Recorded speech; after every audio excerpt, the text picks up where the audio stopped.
বুঝলেন? আমার নাম সুভাষ তালুকদার। আমার একটা দোকান ছিল ফুটপাতে শিশু পার্কের কাছে। আজকে সিটির অভিযানের কারণে আমি 1 মাস যাবৎ আমি অসহায়ের কারণ থাকি বন্যায় আক্রান্ত, মা গরুর দরে ভানি। আমি ছেলে মেয়ে লইয়া খুব কষ্টে আছি। নাই মাননীয় মেয়র কাছে আমার আবেদন, আমাকে একটা ব্যবস্থা করিয়া দিবেন।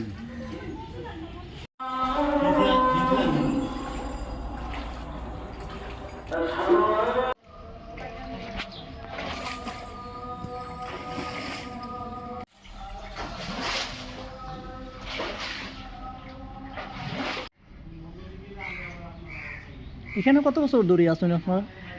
এখানে 2 বছর।